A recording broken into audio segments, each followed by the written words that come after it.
What went right and what went wrong in this game for Arizona State against the Colorado Buffaloes? We're going to talk about that in just a moment on this edition of the Locked On Sun Devils podcast. Are Locked On Sun Devils, your daily podcast on the Arizona State Sun Devils, part of the Locked On Podcast Network. Your team every day.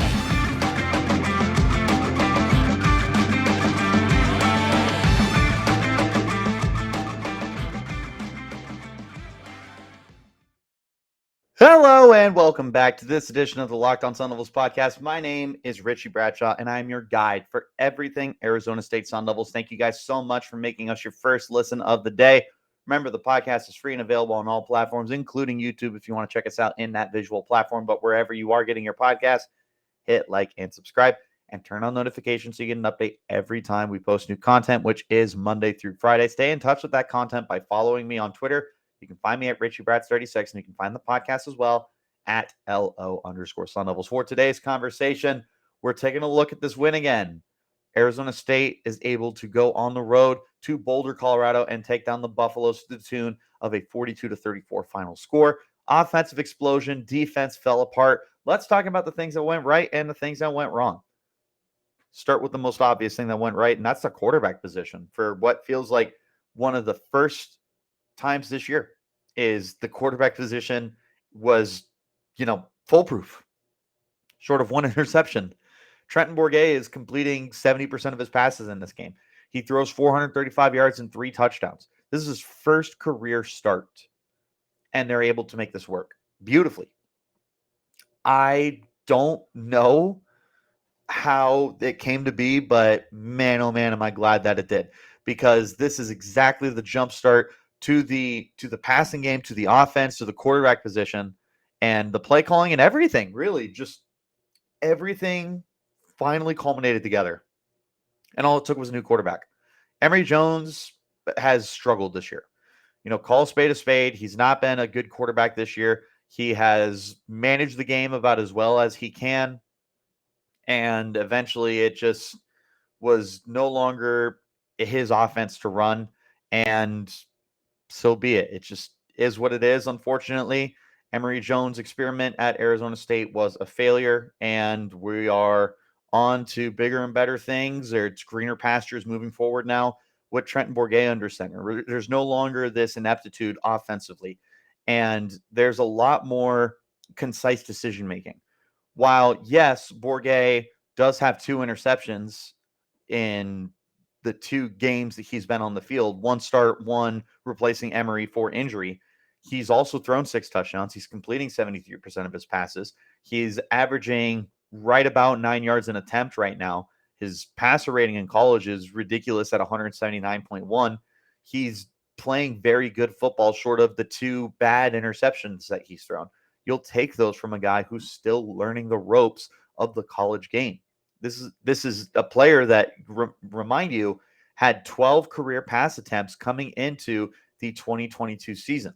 This was not a seasoned guy. This was a guy who was going to need some time to figure things out and get to being his best self. And it came a lot sooner than I think any of us were anticipating it. His first start, he absolutely dominated offensively, and the rest of the offense followed suit. Xazavian Valladay goes back to his old-fashioned self, rushing for 100 yards and 3 scores on the day, bringing his total up to 760 rushing yards and 10 touchdowns on the ground by himself. He's outstanding. He has been the life force of the offense that has been missing a quarterback. But now that you potentially have your quarterback, if Trenton Bourguet can continue playing well, not as great as he has been, like the way that he has been playing in these 2 games would have you thinking he's one of the we'll go 5. One of the 5 best quarterbacks in the Pac-12. We'll slow down there, right? We'll pump the brakes a little bit just because it's too soon to be crowning Trenton Bourguet that highly in the Pac-12. But if he continues that level of play, then this offense is going to exceed any expectations that we might have had for it. But before Bourguet came, Valladay was still everything that the offense needed in order to be productive.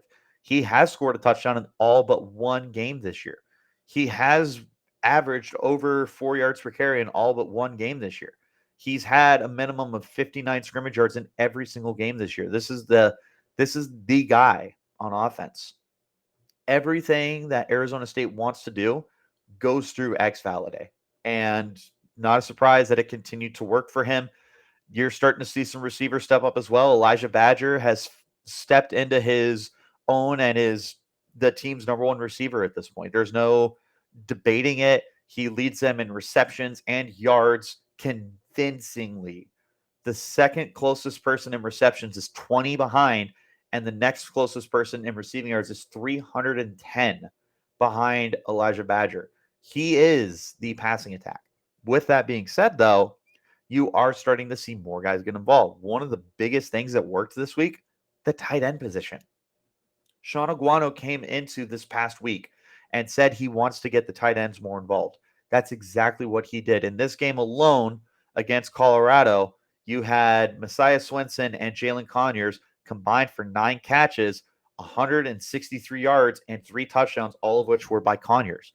He said he wanted to incorporate the tight end, and that's exactly what happened. It worked because you have talented tight ends. You have athletic, big marvels who can make plays when they're given the opportunity. Bam. The proof is in the pudding. You have playmakers on this offense. You have a number one receiver. You have playmaking tight ends. You have a legitimate life force at running back. You have some good role players as well. Brian Thompson has been a very, very good receiver for you the last few weeks. Giovanni Sanders is a very good check down guy and someone that the offense can kind of funnel through when it needs to. You have plenty of good role players in this passing game right now. The offense is rolling. I have no questions about the offense as long as Trenton Bourguet remains under center. And the 2 games that he's played for you, Arizona State has scored 45 and 42 points. He's thrown 6 touchdowns against just 2 interceptions. I trust Trenton Bourguet with this offense right now. Everything else on the offense is stepping up too. You look at the offensive line. The offensive line is playing better. It's because you have a quarterback who's not willing to sit there and wait until he gets sacked. You have a quarterback who is okay with throwing the ball away and with giving up on a play instead of trying to force something to happen. Trenton Bourguet is playing a lot more organically than the way that Emory Jones was. Jones was forcing a lot of different things, and that's just not the case now with Trenton Bourguet. It's 1 week, sure, but that's what we're talking about right now is everything that worked. Defensively, there's a lot of things that need some improvement, unfortunately. Based off of what we have become accustomed to seeing, this kind of performance was not excuse me. Sorry about that. This kind of performance was not expected. Arizona State's defense, yeah, it hasn't been elite this year, but it hasn't been bad either. But you go into this game and you surrender 34 points to Colorado. Colorado, who hasn't toppled more than 20 points in any game this year. They've only done it twice. They threw up 34 points against you. Were nearly able to craft a comeback for themselves. That's a little bit worrying that you have a team that can potentially conjure something up like that offensively. You're really hoping that you can tighten that up because I got bad news for you. You got some really good offenses that are coming up here pretty soon. But let's go ahead and hop into our first break before we discuss too much detail about the things that went wrong for Arizona State, particularly on the defensive side of the ball. But first, we've got to talk to you guys about our good friends over at Nissan with their new segment they provided for us. So, as you guys know, Nissan has given us a new moment, the thrilling moment in college football brought to you by Nissan.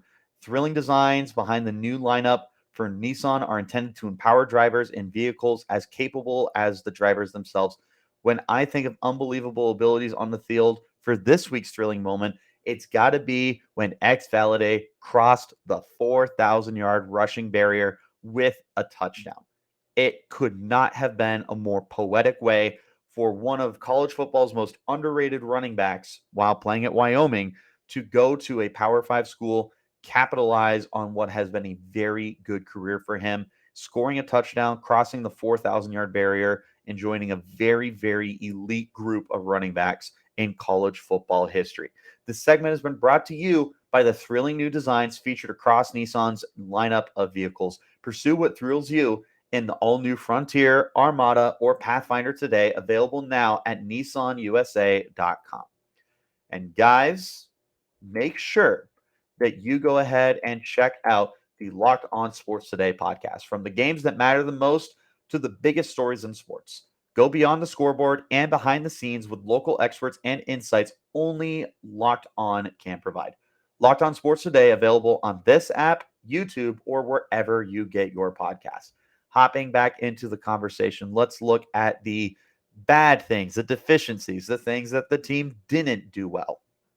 There's a small handful of them, and the vast majority falls on the defensive side of things. Now, for offense, if I want to nitpick, I'm not sure what happened to Daniel Ngata this week, but he was neutralized, and that's not something that we have seen happen a lot this year. So hopefully they're able to figure out what Colorado did against him, fix that, and move forward so we don't have to worry about seeing that kind of performance out of Ngata again.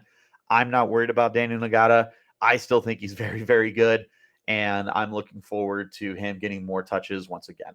But if we take a look at, excuse me, sorry about that, allergies. If we take a look defensively, there's plenty of things that they need to do better. The first thing is they just need to be able to clean up some of those deep plays. I understand that when you're playing in Colorado, the air is a lot thinner because the altitude is higher and that ball sails, right? That you have quarterbacks that can throw the football 80 yards down the field. You have kickers that can nail 60 plus yard field goals in that thin Denver air. Well, in this case, it's not Denver, but Colorado air is what I'm getting at. You definitely ran into that situation this week, and Colorado was able to throw all over you, all over you. I mean, JT Shrout goes 13 of 34, so it's not like he's completing a high efficiency of his passes. What is that? 38%, not great, but he turns it into 222 yards and 2 touchdowns and 1 interception. So JT Shrout, sure, maybe not the best day overall, but he still was able to do more good than harm in this game for the Colorado Buffs. There were some guys who were making some big time plays, including their freshman receiver, Jordan Tyson. He looked absolutely outstanding in this game, catching 5 passes for 115 yards and a touchdown through the air. This was a problem. Was they were pretty much doing whatever they wanted to do. Jordan Tyson, by the way, also was their punt returner.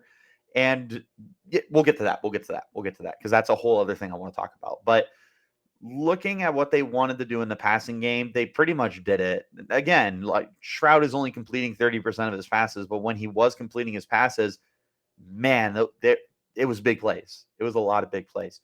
They were also doing pretty much whatever they wanted to do on the ground game as well, though. Deion Smith was able to rush for 111 yards and a touchdown in this game.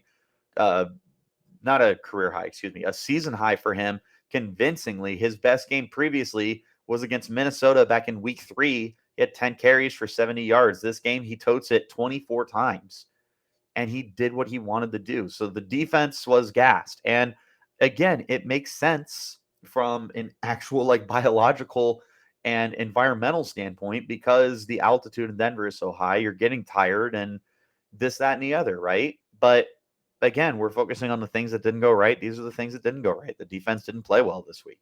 Call a spade a spade. Special teams need some work because they were just allowing Jordan Tyson to do absolutely whatever he wanted in this game. 4 returns, 131 yards. That, what does that end up being? That's ridiculous. It's 32.8 yards per return. The crazy thing is that he had his long was a 88-yard return for a touchdown, but you still take that away, and it's 43 return yards on 3 returns, which is 14 yards an average, which is absolutely insane. I'd be mad if you were giving up half of that. I'd be mad if you were giving up 7 yards a return. This dude absolutely torched you in the return game, and you can't have that happen again. Now in the kick game, they had 3 kicks. and returned them for 71 yards, which is more reasonable. That's less than the 25 that you would typically start out with if you had just taken the knee in the end zone or called for a catch or anything like that. But there's things that got to get worked on in this special teams unit. It's not ideal to be able to see them accomplish things like that. This is a team that isn't good. Colt, like it is what it is. I wish that Colorado didn't look as good as they did in this game. So mainly defense, man. The pass rush was solid, all things considered. They were able to record a sack in this game thanks to Joe Moore. They got 6 tackles for loss, 2 by BJ Green. He had a very nice day for himself. Corey Bethley played well, but other than that, the coverage felt like it just kind of faltered. When they hit a big play, it was a big play, and it hurt and it was frustrating. But maybe this is nitty gritty because, again, like Shrout really did not have that great of a day.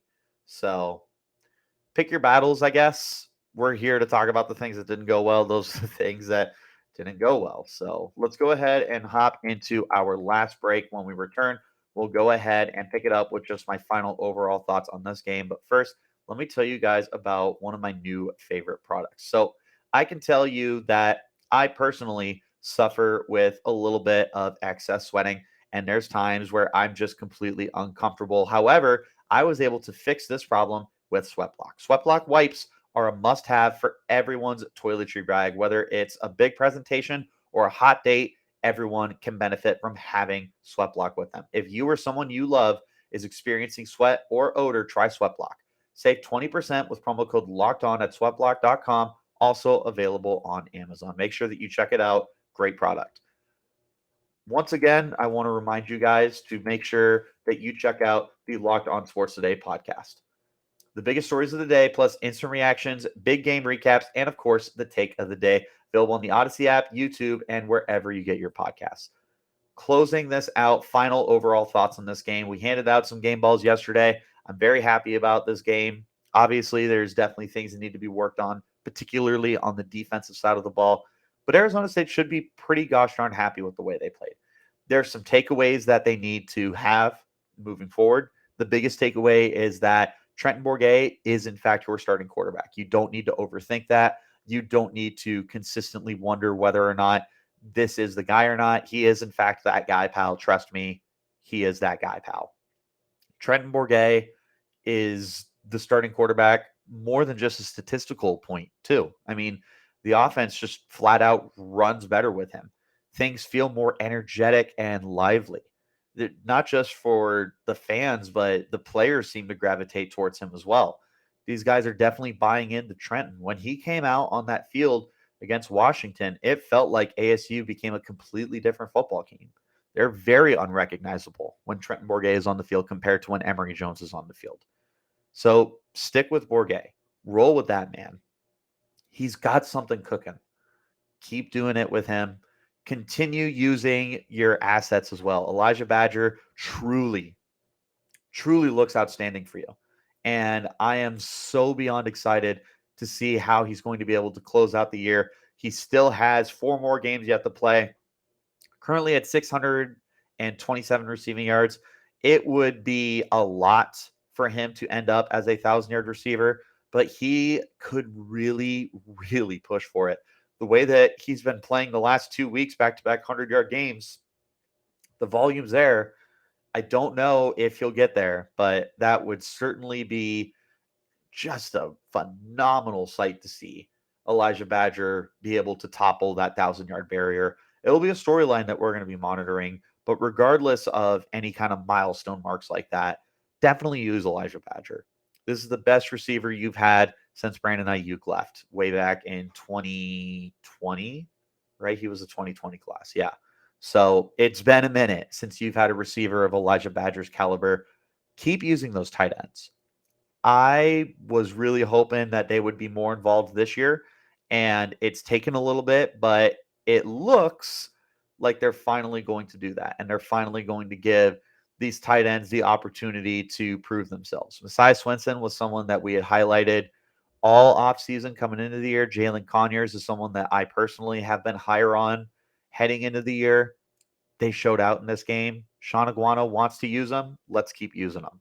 Keep using that running game. Xazavian Valladay is terrific. Don't give up on Daniel Nagata. I'd love to see some of the other guys get some touches as well. But I am also curious just to see what the plan with Trenton Bourguet is, because he's not a dual threat, but he can run. I'm curious if we're going to see any kind of action like that from him as a runner. Defensively, I think you pretty much know who you are at this point. It's not a great pass rushing team, but it's a team that understands its assignments and it creates turnovers. There was another interception in this game.